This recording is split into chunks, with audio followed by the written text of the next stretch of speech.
So let's do number 16. WeatherWise is a magazine published by the American Meteorology Society. One issue gave a rating system using to classify nor'easter storms that frequently hit New England and have caused much damage near the ocean. A severe storm has an average peak wave height of mean of 16.4 for waves hitting the shore. Suppose a nor'easter is in progress at several storm classification rating. Peak wave heights are usually measured from land off fixed cement piers. Suppose that the reading of 31 waves, so that's my sample size, showed an average wave height of 16.9.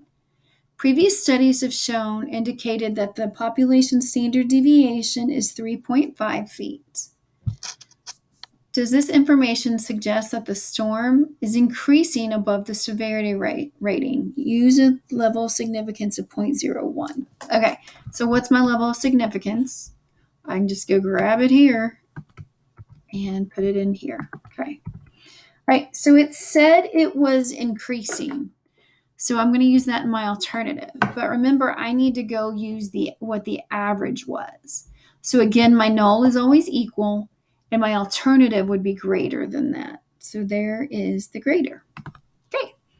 What sampling distribution will I use? Well, I have a larger sample of 31, and I know my population standard deviation. So I'm going to do the standard normal, because my sample size is large and my population standard deviation is known. So what's the value for the sample test statistic? I'm going to get out my calculator and I'm going to show you how to do it here. Okay, I'm going to put it here. I'm going to do on. Okay, so I'm going to go to, it's been a while, 2 bars. Okay, I'm going to do normal CDF and hit enter. Oh, not that, sorry. It's been a while since I did that. Nope. Nope, hold on. Sorry, it's been a while. Nope, it's just stats. It's a long day already. Okay, stats. I'm going to do a z-test because, again, have a large enough sample size. I know my population standard deviation. Okay, so on the calculator, go to stat, go over to test, and choose the first one of z-test.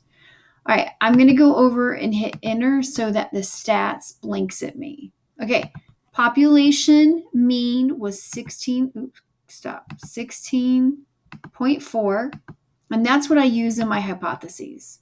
Sample standard deviation, population standard deviation was 3.5. Sample mean was 16.9, and look, all my symbols are matching up. Isn't that awesome? 16.9. Sample size, 31. Okay, and now it was greater than. Remember, I picked this one right here, greater than, because this is the alternative. So I hit enter, and it's going to blink at me, and then I hit calculate. Okay, so it gives me a z of 0.795, but it only wants 2 decimal places, so it's going to be 0.080, okay? So that's what I get for that. Now it wants to know my p-value. Well, my p-value is 0.2132. I'm going to round up, okay? So if I look at here, it's going to go there. Because again, I'm going to put it over here. It's 0.2132. So it would go here, okay? It wants to know which picture I would choose. Well, I'm going to use this one because it's a greater than, so it's a right-tailed test. All right? And then it says, based on your answers for A and C, which was, here's my thing, and here's this, because my p-value is greater than my level of significance, I fail to reject the null. So it means it does equal 16.4 feet. Okay, so then I go down here and it says, which one am I going to choose?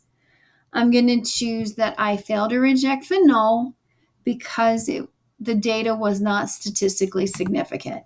Because what it meant, for this nor'easter, it wasn't different enough from the other data to make it statistically significant or different. So I'm going to say that I failed or reject the null and the data wasn't statistically significant.